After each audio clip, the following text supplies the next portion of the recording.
So Shalom Ubrocha, everyone. So this week we have a double Parsha. In Chutz La'aretz we have Parshas Chukas and Balak. In Eretz Yisrael it's only Parshas Balak, where we're getting now together. We're uniting with Eretz Yisrael to get Torah reading. To do a little bit of background in terms of appreciating these two Parshios. There's a lot going on in these two Parshios, in Parshas Chukas and Parshas Balak. Just to appreciate a little bit, there's a very famous Chiddushei Harim. The Chiddushei Harim, he writes in his Sefer, he says, going through these Parshios, Parshas Shlach, Parshas Koirach, Chukas, Balak, when we read these Parshios, we could think to ourselves, what's going on here? The Yiddish Kindalach in the Midbar, in the desert, and they're talking bad about Eretz Yisrael. They're going in Machloikis with Moshe Rabbeinu. And this week we have a few different stories happening with the Yidden complaining and screaming instead of Moshe Rabbeinu speaking to the rock, hitting the rock, so many things going on. It says the Chiddushei Harim at the end of the day, from the, so to say, Averis, from the Dor Deah, from the generation of knowledge of the Dor that was in the Midbar, all these Averis turned in to become Torah. So, obviously, there's something more than just the surface, the pashtas, the simplistic stories that takes place. There's way more going on. We see that all these different happenings turned into Torah. So it has to be there's something more deep going on. So this is just a way the Chiddushei Harim, he saw these parshios, that it's not the simplistic stories happening. The Chassam Sofer, the Heilige Chassam Sofer, he writes, he says, this Parsha, which is Parshas Balak, teaches us the power of Emunah, the power of belief. He says, how? He says, if we go through the entire Torah Shebiksav, all the Chamishe Chumshei Torah, we could find reasonings how we have all the different things. And he explains himself. He says like this, the story of the Chet of the Eitz Hadas, which is in Parshas Bereishis, the story of the Mabul, all this, the story of Avraham Avinu, Lech Lecha, all this was passed down from father to son. We know in Seder HaDoros, in the Sefer that goes through the generations, we know that Noach, he basically Yaakov saw Noach for 50 years. Yaakov Avinu was a student of Noach, says the Seder HaDoros. He learned from Noach. So he heard firsthand what Noach heard from his father Shem, which heard it from Adam Arishoy, from Shes, which heard it from his father Adam Arishoy, the story of the Eitz Hadas. So it was passed down from one generation to another. He says if you go through the Torah, you could put all the stories, all the happenings that took place in the Torah into a logic of understanding, appreciating that it was passed down from one generation to another. But when you come to Parshas Balak, says the Chassam Sofer, it's different. Why? Says the Chassam Sofer, what is happening in Parshas Balak? Two non-Jewish people, Bilam and Balak, are having things going on amongst themselves. Balak was the king of Moav.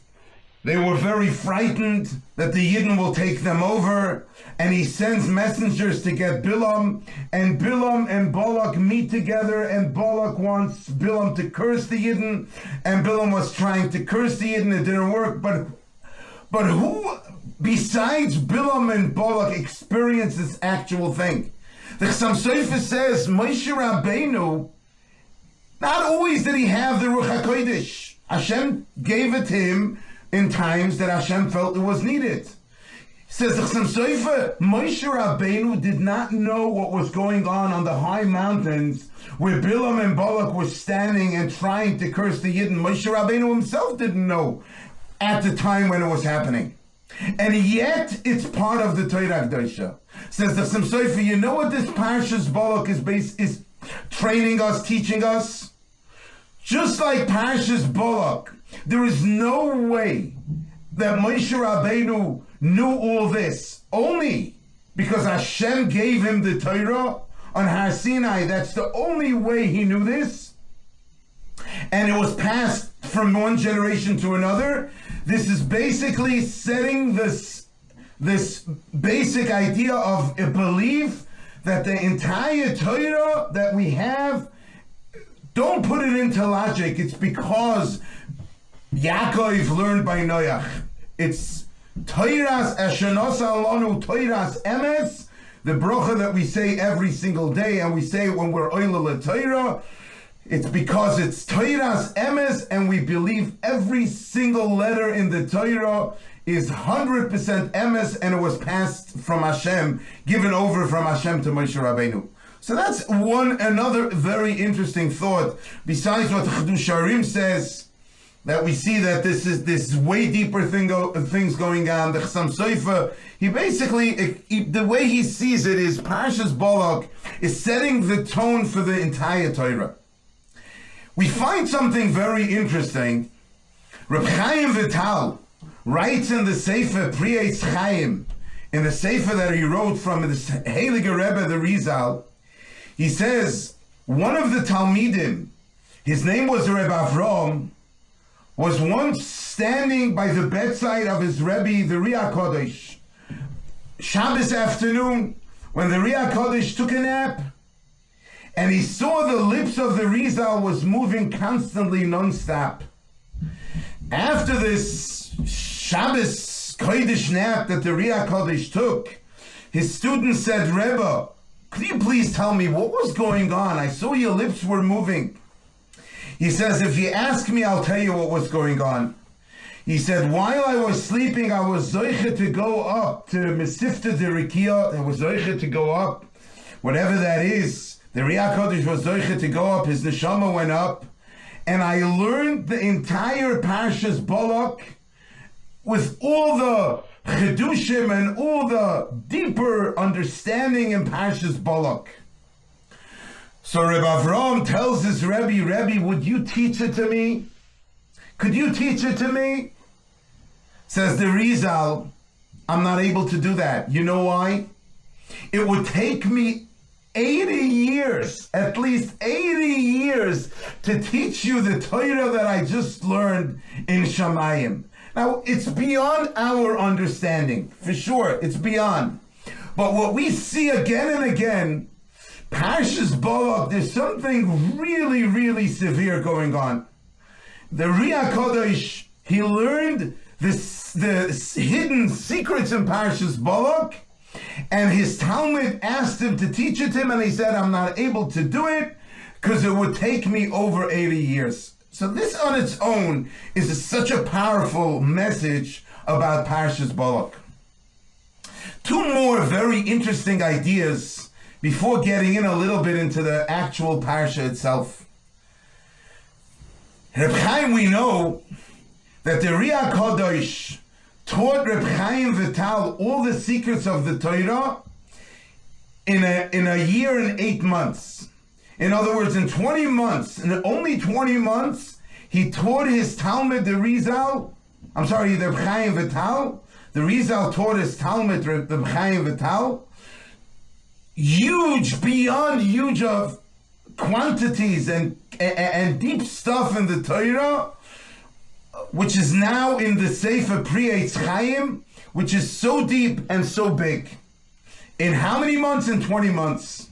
Writes the Heilige Chidah. The Heilige Chidah writes that I have the Kabbalah, I have from my Rebbes that were passed down from one generation to another from the Rizal, that the Rizal took from the Kinneret.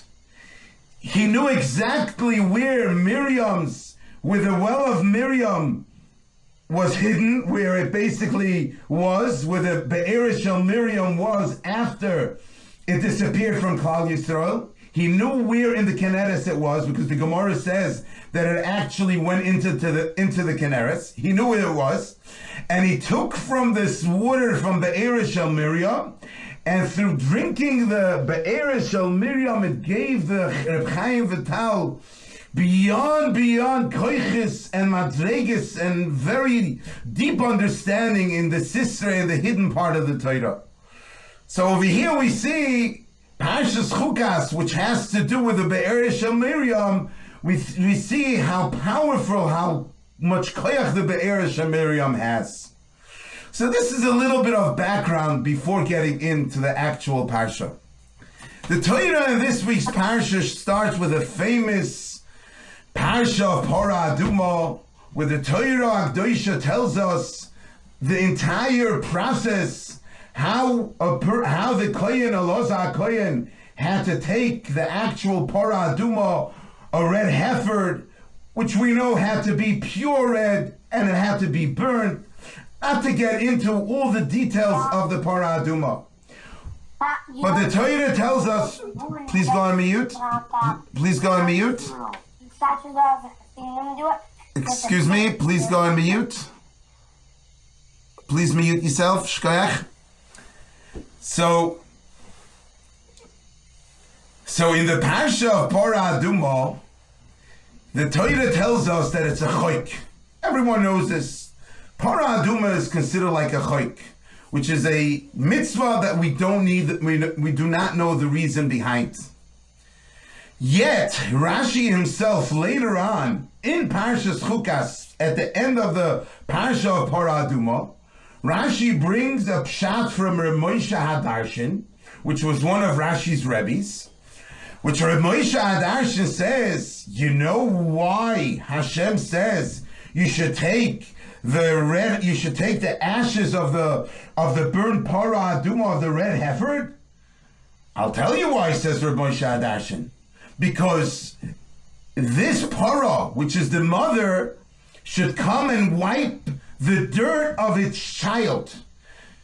Because of the Aveira of the Egel, which unfortunately took place, the Yidden worshipped the Egel. The Yidden went back to this impure place of becoming Tameh. So in other words, before the Egel, since Hashem gave us the Torah and Har Sinai, we reached this very lofty place, which a Tameh Meis, if a person would have come close, it wouldn't have been this whole concept of Tameh Meis, of becoming impure. When did we go back to the status quo to where we were before? Because of the Egel, of worshipping the Egel, that's when we went back to the Tumah. Therefore, says Rashi in the name of his Rebbe, Reb Moshe Hadarshan, says the Torah, you should bring the ashes of the mother of the red heifer, the mother which is the Parah Adumah, and through the mother, it should remove the shmutz of its child, which is the Egel, as Rashi explains a mashal, a parable to a shifcha, to a maidservant that had a child, which made dirty the palace of the king. So the mother is the one to come and wipe away the shmutz of the child. So what's going on here? Is Parah Adumah a mitzvah without a reason? Or is it a mitzvah with a reason? It seems like Rashi does bring a reason, because the mother comes and wipes away the shmutz of the child. So listen what the Vurka Rebbe says. He says a mamish, a phenomenal pshat. He says like this. He says, why is it that the Yidden Nebuch fell through by the Chet Egel? Why did they fall? Why is it that they came to this Aveira of doing the Egel? It was because of lack of Emunah. There was a lack of Emunah, pshuta, of belief. The Yidden started making cheshbonis. Moshe Rabbeinu went up on Har Sinai. He said he'll come back after 40 days. The 40 days passed, and he's not back, and we need a leader. They started getting into all the cheshbonis. If they wouldn't have gotten into all these things of why and thinking this doesn't make any sense of what they got into, they would have waited a little longer, and the Cheta Egel, the sin, wouldn't have happened. So because of the lack of simple Emunah Pshuta, of belief, simple belief in the Rebbeinu Shalom, if Moshe Rabbeinu told them before going up, in the name of Hashem, that after 40 days he'll be back, Emunah Pshuta, simple belief, tells us it's going to happen. Once we start making our own cheshbon, that's when we start getting into problems. Says the Vurche Rebbe, you know what this Parah Adumah is? It's a mitzvah without a reason. We don't know the reason. Doing a mitzvah without a reason is called Emunah Pshuta. We don't understand, as Rashi says, the Ummah Ha'olam, the other nations, they come and they ask us, what is the reason behind this? Why do you do this? Which is basically the Yetzer Hara. The Yetzer Hara wants to get us, wants to suck us in, that we shouldn't do things and with Emunah Pshuta.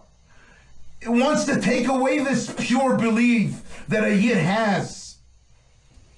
By doing the mitzvah of Parah Adumah, says the Vurche Rebbe, we're basically demonstrating that we're doing a mitzvah without knowing a reason. By doing a mitzvah without knowing a reason, you know what it is? It's a kapara on the egel. Yes, it is a kapara on the egel. So what Rashi says in the name of Reb Moshe Adarshan fits very well. By doing a mitzvah without knowing a reason, it's basically a tikkun. It takes away the impureness. It removes the impureness, because the impureness of a tumah meis came onto us because we didn't go with Emunah Pshuta. If we go again, even we don't understand how this ashes of the parah gets a person to become pure, and we do it, it's a tikkun on the chet of the egel. Taking this concept of Emunah Pshuta into another level, later on in the Parsha, there's the famous story of the Nechashim Asrafim, which is the snakes which had these very powerful poison, and a lot of Yidden were killed. Now, why did this happen? It's because we know that Rashi says it's because the Yidden were very exhausted. What happened was, after Aharon HaKohen was nifter, which is in this week's Parsha as well, the Ananei HaKovod was removed from Klal Yisrael, because we know that the Ananei HaKovod were in the schus of Aharon HaKohen, and there was a war where Amalek again attacked the Bnei Yisrael. During this war, the Bnei Yisrael ran back 8 masois back to Mitzrayim. And at some point, Bnei Levi, the Shevet Levi, got the Bnei Yisrael to stop running back to Mitzrayim. But once they had a few minutes to think, they were so upset. Here we are, back square one, closer to Mitzrayim, and they were very upset, and they spoke Lashon Hara on Hashem and on Moshe Rabbeinu, and we know that Lashon Hara has to do with the Nachash, which is in Parshas Bereshis. The Nachash was the first one speaking Lashon Hara, and Hashem sends Nechashim Asrafim, the snakes, with a terrible poison, and a lot of Yidden died. Moshe Rabbeinu, Hashem tells Moshe Rabbeinu davens to Hashem, and Hashem tells Moshe Rabbeinu, I want you to make a copper snake, Nechasha Nechoshes, a snake out of copper, put it onto a big pole, and it would, when Yidden will look up, they'll look up on the snake, they will be saved, they'll be cured. And this is what Taka happened. So this Nechasha Nechoshes, this copper snake, was put onto a very high pole, and the Yidden were looking up, and while they were looking up, they were saved. They were cured from the poisonous snake. So Reb Chaim Volozhin in Nefesh HaChaim, he explains this whole story, and he teaches us a very known important concept, which I'll share in a moment. he asks a kasha. He says like this. The Gemara Masechtes Rosh Hashanah asks, how is it that when the Yidden looked onto this copper snake, they were saved? The Gemara. This copper snake brings life, or it brings death? So how is it when the Yidden looked onto the copper snake, they were saved? Zok the Gemara Masechtes Rosh Hashanah, it had nothing to do with the snake. It had to do when the Yidden were looking up Klapim Maila. They were looking up to Shemayim, remembering of the Hashem, of the Creator, of the Rabbeinu Shalom, and thinking to themselves, Echad Yochidim Yuchad, implementing, reinforcing, strengthening their Emunah in Hashem, knowing that Hashem is the only one, Ein Oid Movadoi, as Reb Chaim Lashon puts it. There is no one besides Hashem. By emphasizing this deep appreciation of belief that it's Ein Oid Movadoi, that's how they were healed. So it had nothing to do with a copper snake. It had to do with them looking up to Shemayim and putting their Emunah into a deeper place. So ask Reb Chaim Veloshin, if it has nothing to do with the snake, why is it that Moshe Rabbeinu made the snake altogether? What was the purpose of the snake? He should have gotten the Yidden to reinforce their Emunah. What was this whole snake? Says the Nefesh HaChaim, such a powerful answer, which has to do with our day-to-day life. He says, Moshe Rabbeinu wanted the Bnei Yisrael, and this is Hashem really told him to do this, to basically get to learn a very deep concept when it comes to Emunah. When it comes to Emunah, we have hundreds, if not thousands, of things distracting us from Emunah. If it's our business, which is which Chas v'Sholom we could think brings us the Parnasa. If it's our zillion things, if it's our home, we can get into so many different things that distract us from our pure Emunah. Hashem wanted Moshe Rabbeinu to put this Nechash HaNachoshes on this big pole, on this high pole, for people to get distracted, for people to think for a moment, maybe it's the Nachash, maybe it's this copper snake that will bring us to Refuah. And to put the koyach not to be distracted, to put the koyach in pure emunah. When we do this, when we overcome the moment of the challenge that we could be distracted and we're not distracted, and we say to ourselves, Ein oid milvadoi, that moment is a powerful moment. Says the Nefesh HaChaim, when the Yidden looked up to the Nechash HaNachoshes, and they could have been distracted from the Nechash HaNachoshes, and they strengthened their emunah not to become distracted, and they were thinking of Ein oid milvadoi, that's when they were cured. That's when they were healed from the poisonous snake.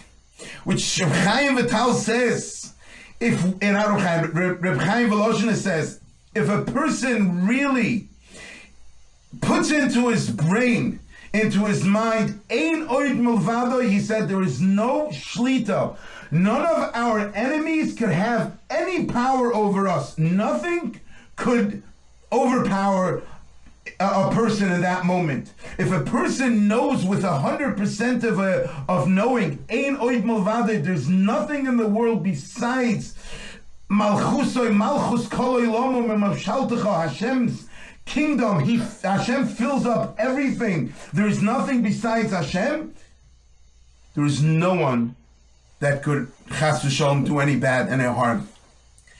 Reb David Soloveitchik Zeichet Tzadik Levrocha from the Brisker Rosh Yeshiva, when he used to teach this, when he gave over this shtickle Torah of the Nefesh HaChaim, he would add the following story. My father, he said, the Gris, the Heilige Briskerov, he He escaped the Nazis. He escaped Nazi Germany during the Second World War, together with myself, Reb David, and with a few of my siblings. As says Reb David, as we were running, and the brisker of the whole time, said Reb David, kept on mentioning again and again to him. He said it out loud, and he said it to his children. We got to constantly say, Ein oid milvadoi, believe there's nothing besides Hashem. And they saw miraculous things. Says Reb David, as they escaped Poland, and they were already on the way out of Poland, escaping to Russia, to which was obviously better at that point for the Yidden. Suddenly a Nazi stops them and says, show me your documents. And they obviously didn't have documents that were I. And it took a few seconds. A few seconds into the story, the Nazi suddenly turned and he saw Russian soldiers, and he ran for his life. So Reb David asked his father, what just happened? He asked him later. So the Brisker Rav said something amazing. He said like this: the whole time we kept on chazering Ein Oid Milvadoi. As I saw myself leaving Poland, unfortunately, I lost that Ein Oid Milvadoi level that I had up until then. And that's when this Nazi attack came to us. But then I reinforced the darga, the madrega, the level of Ein Oid Milvadoi, and we basically were saved. Ein Oid Milvadoi, this is what we see in the Parsha of the Nechashim Asrafim. Look up to this copper snake, but don't get distracted. We don't get distracted with all the things that come our way every single day. We have to stay focused. This is the lesson from the Nechashim Asrafim. As we move on a little bit further in the Parsha, in Parshas Balak, which is really has to do with Parshas Chukas as well, we see the power of speech. Both in Parshas Chukas and in Parshas Balak, we see the Parsha of speech. Let me for a few minutes elaborate on the famous story that happened when Moshe Rabbeinu was told after Miriam's passing to speak to the rock. Instead, he smacked the rock, and Aharon HaKohen, who was standing there, should have controlled Moshe Rabbeinu not to do it. And unfortunately, Moshe Rabbeinu did it. And because of this, both Moshe and Aharon were not zoiche to go into Eretz Yisrael. As Hashem says, as Hashem said over there, you'll be staying in Chutz La'aretz. The story of this rock brings us together the two very important concepts. The number one concept of Emunah, and the number two concept, the power of our speech. When we say something, how powerful it is. As we know, Rashi HaKadosh says, Yan lo higdisheni, since you did not make my name, says Hashem, Halik, you didn't make my name on a very Kiddushah level, it would have been an amazing Kiddush. Hashem, says Rashi, if people would have seen a rock which has no das, no seichel, nothing, doesn't move, it's the doimim, it's just a rock. By speaking to it, it has the koyach that the water comes out. A person would have been able to see and appreciate the koyach, what we, kal v'choyme, ben benoishal kal v'choyme, even more so have a koyach with our mouth. It was a lack of Kiddush Hashem. Let's appreciate a little bit deeper what was going on over here. We find the same exact story in Parshas Balak. In Parshas Balak, the Torah tells us the Yidden were thirsty, they had no water, and Moshe begs Hashem, what can I do, Hashem? And Hashem says, take your stick and bang on the rock. He banged on the rock, and water came out. And it was no taina, nothing no complaints about what Moshe Rabbeinu did. In this week's Parsha, Parshas Chukas, Hashem tells Yidden were complaining there's no water. Seems like the same exact story. Hashem says Moshe Rabbeinu speak to the rock. Hashem actually also told him to take the stick. But Hashem wants him to speak. He didn't speak. And because of this, Moshe Rabbeinu was punished. What's going on here? Why is it different between there and there? So Rabbi said, listen to this. The Ponim Yofos, the Heilige Ponim Yofos, the Balaflo, says a fascinating thought.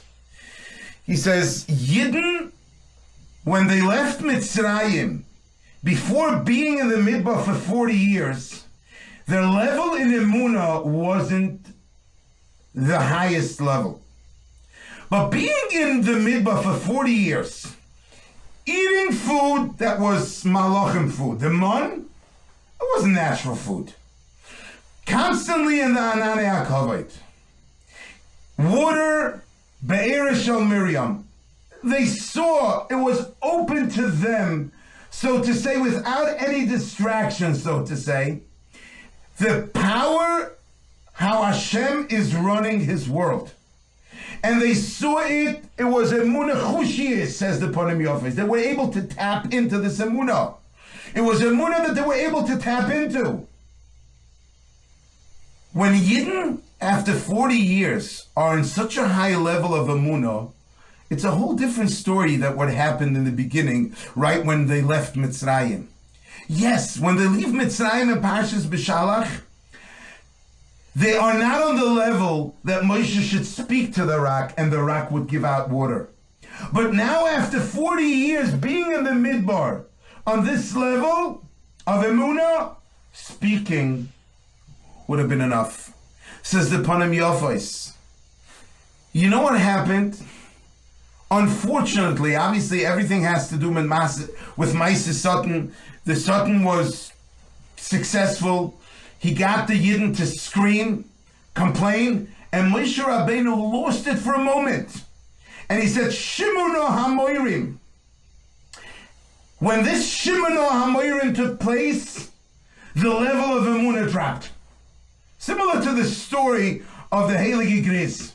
The level of Emunah dropped. They were not on that level. And at that point, unfortunately, Moshe Rabbeinu felt that speaking wouldn't work. He needed to hack. He needed to zetz. Says the Ponim Yofos. Unfortunately, says, do you know what the taina of Moshe Rabbeinu was? Yan loy hagdisheni, you didn't get me to become to make this big Kiddush Hashem. The big taina was, Moshe, why is it that you lost it for a moment? Now, we're not on the level of Moshe Rabbeinu. Moshe Rabbeinu, on the level that he was, for him, when he says Shimuno HaMoirim, those few words are unfortunately a lack, and it brought down everything. But Lamaisa, it's a limud, it's a teaching, says the Ponim Yofos, to all of us. What koiches we so many times lose because of this way that we behave. If we behave in a way of knowing and appreciating everything in the world is only Hashem, and we don't lose focus, there's so much that could go our way, and Be'ezus Hashem, we should be successful. In the beginning of Parshas Balak, we see Balak was very nervous. He knows the Yidden are winning wars in an unusual way. Sichon and Oig, the two mighty giants that all the nations in Canaan were basically putting their, so to say, their belief on, that they'll be the ones securing them, that the Yidden shouldn't be able to take over Eretz Canaan, are gone. They were killed. Moshe Rabbeinu and the Yidden defeated them, they're gone. So Balak is very, very afraid. He knows the koyach of us Yidden is Moshe Rabbeinu's koyach, and our koyach is with our mouth. He needs to bring a person, Bilam, that he should be able to come and go against the koyach of Klal Yisrael. Lamaisa, Bilam to a certain extent was successful, as we see in the end of the Parsha. He wasn't as successful as he was hoping to be, but to a certain extent he was successful. But I would like to share a few powerful insights with this Balak and Bilam story. There's an amazing Bas Ayin. The Heilige Bas Ayin writes, he says like this. He says, how is it that Bilam was able to bench Klal Yisrael? We're talking of the Orach Chaim HaKadosh, when he talks about Bilam, he calls Bilam Pi Chazir. Bilam's mouth was a Chazir mouth. Chezayin Yud Reish, a Chazir mouth. How is it that a mouth of Bilam is able to give brachos? How is it? Now the Orach Chaim HaKadosh says that the words that Hashem had put into Bilam's mouth did not touch his mouth. That's what he says. He says Hashem has the koyach to take it through his mouth, but it didn't really touch the inside, whatever that means. Whatever that means. So it didn't touch the impureness of Bilam. But Lamaisa the Bas Ayin says some very powerful idea. He says like this. He says, we know in the beginning of the Parsha, Balak sends very important messengers to go to Bilam to get him to come to curse the Yidden. Bilam, after a night, when Hashem revealed himself to Bilam, telling Bilam, you can't go to curse the Yidden because you can't even bench the Yidden because they're already benched. Bilam wakes up in the morning and he tells the messengers from Balak, instead of saying that Hashem doesn't let me go with you guys, he says, Hashem thinks that Hashem doesn't want me to go with you because you're not as chashuv. You're not enough chashuv. So they went back to Balak and they told Balak, Bilam doesn't want to come with us because we're not chashuv. So Balak sends even more chashuv messengers, the most chashuv messengers possible. To make the story short, to go to the punchline, Bilam is now on his way after begging Hashem to go. Hashem says, "Go, but you'll only be able to speak whatever I give you rishus to speak." Bilam is on his way, and here we have the Malach blocking 3 times the way. And Bilam at some point was whacking his donkey, screaming, "If I would have had a sword, I would have stabbed you. I would have killed you." And these people are standing, these very chashuv ministers from Balak are standing and they're listening to what Bilam is saying and they're all confused. This Bilam guy, who is claiming that he has this power in his mouth, when it comes to his donkey, which spoke to him, as we know, this part I didn't say, the donkey spoke to him, "Did I ever make trouble like this?" And he told him there was a malach over there, and suddenly Bilam sees the malach. He can't even kill this donkey with his mouth. Now getting to the Bas Ayin vort. Says Bas Ayin, Bilam, the embarrassment Bilam went through was oyim v'noira, was beyond. He was embarrassed in front of these very respectful people. When the donkey spoke to him, which is beyond embarrassing, as we know, that's the reason why the donkey was put to death. So people shouldn't say this is the donkey that spoke to Bilam. So Bilam became embarrassed to the highest level possible. Even, says the Bas Ayin, a person like Bilam Arosha, going through the embarrassment that he went through, it gave him certain koichos. Now, when he comes to the Bnei Yisrael, he does have the koyach to bench the Yidden. All because he went through this terrible embarrassment in front of these sarim, of these very special people. Says the Bas Ayin, so many times we go through embarrassments in our lives, and not always do we have the seichel to appreciate that embarrassment is for our toiva. It brings good for us. And we unfortunately sometimes answer back. There's a lot more to say in these parshiyos, but I'll finish with an amazing story from the Chafetz Chaim. This story has really to do with a different part of the parsha, which I didn't really get into.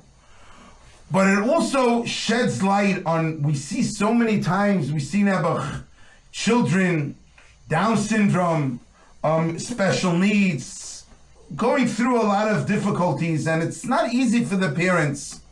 And this is a story of the Chafetz Chaim. There was a Yid, he passed away already, who lived in the city of Petach Tikva. Petach Tikva. His name was Rav Shmuel. He was a Talmud of the Chafetz Chaim. In the same apartment building, there was a Bacher, his name was David. Knowing that this Yid Rav Shmuel was a Talmud of the Chafetz Chaim, he always was thinking, Halavai, I wish I could go to this old man. I'm not sure how much longer he will live, and hear some stories from the Heilig Chafetz Chaim. He was always embarrassed. One day he said, I'm going to do it. And Lamaisi he went. And not to get into all the mamish details of the story, he went to the Yid and he said, Reb Shmuel, could you share with me a story from your Rebbe, the Chafetz Chaim? And Reb Shmuel was thinking and thinking. At the end he reminded himself an incredible story. He says, I was a student of the Chafetz Chaim when the Chafetz Chaim was already very old. At that point of the Chafetz Chaim's, at that point of his age, he used to have bocharim 24/7 that were with the Chafetz Chaim, and we took shifts. Every bocher was there for a few hours. We were there, ready to do whatever the Chafetz Chaim needed. And mamash around the clock, the Chafetz Chaim didn't have koyach to leave his house anymore. One time when it was my shift, said Rav Shmuel, I was there. At the time that I was there, and the Chafetz Chaim was very weak, he was sitting over a Gemara and he was learning, very weak, he was barely able to move. Suddenly we hear crying and screaming. A lady was screaming, I need to see the Chafetz Chaim, I need to see the Chafetz Chaim. And the Gaboim that were standing outside told this lady, it's not possible, the Chafetz Chaim is so weak. He doesn't see any more people. She says, no, I have to come in. Lemaisa says Rav Shmuel, this lady, together with her husband, they bashed into the room without reshus, and she had a sack, she was holding something, and she puts the sack onto the couch, and she says, Rebbe, I gave birth over a week ago to a son. He is blind, he is deaf, and he's mute. He can't speak, he can't hear, and he's deaf, and he's blind. Rebbe, why do I need this child? And she was crying. At that point, says Reb Shmuel, everyone in this room of the Chafetz Chaim was crying with this lady. And the Chafetz Chaim, including the Chafetz Chaim. After a few minutes, the Chafetz Chaim closed his eyes, and he was sitting with closed eyes with his head down for 10 minutes. It looked like the Chafetz Chaim was sleeping. And he picks up his head, the Heilig Chafetz Chaim, and he says like this. Everyone was quiet. He says, there was a Yid, Reb Shloima. Reb Shloima was actually my Rebbe, says the Chafetz Chaim, when I was very young. This Reb Shloima was a very chashuv Yid. He was learning, he was davening, he was doing Torah, he was doing mitzvahs. He was really, really chashuv. His time came, he passed to the Olam HaEmes, and he was before, this is the Chafetz Chaim. This is a Yid giving over this story that he heard firsthand. Chafetz Chaim said, when Reb Shloima came to the Olam HaEmes, they saw that he's mamish, he's so pure. They wanted to bring him into Gan Eden. The moment before the Gan Eden gates were opening up, a malach came flying, and the malach said, no, I have a whole list of things, minor things that this Reb Shloima shouldn't have done. And now, a problem. So, the Beis Neshamala said Reb Shloima's Neshama should be coming back again. This would be the tikkun, coming back again. And being misaking all the things that he didn't do good. And the Neshama was begging, please, I'm so nervous. I won't be able to do the mitzvahs maybe I'll do even worse. I'll make it even worse. So they said, no problem. You'll come back into this world, into the Olam HaTachton, into this world, and you won't be able to see, you won't be able to hear, you won't be able to talk, you won't be able to make any mistakes. You'll just be in this world. By going through this world without doing anything, you'll be misakin your neshama. And the Chafetz Chaim picked himself up, the last strength. I helped, said Reb Shmuel, the Chafetz Chaim, getting up. I took him, and he walked over to the couch. He bent over to this child, and he said, Shalom Aleichem, Reb Shloima. Hopefully now you'll have a tikkun. Once the mommy heard this, she picked up this child and she embraced her child. What happened at the end, it doesn't say. But Lamaisa, it has to do with this week's Parsha. We see this idea. There are times that we have certain things that we don't understand. The Heilige Chazon Ish, with this I'll end the Shiur tonight. The Heilige Chazon Ish, if a parent would come with a special need child, he would get up for them. And he says, he used to say, the Heilige Chazon Ish, before Mashiach, these neshamas come into the world to be metakin certain tikkunim, which needs to be metukan before the Mashiach. We should all be zoicha, that we should have the seichel of having Emunah on the highest level. We should be zoicha to Emunah. We should be zoicha to appreciate what we have. We have the power of speech. We should all be zoicha to have nachas, gesunte nachas from our kinderlach. We should have rachmim and chesadim, gemurim, and we should all be zoicha to an amazing Shabbos Kodesh, and hopefully very soon with the Mashiach Tzidkenu b'meheru b'yameinu, amen.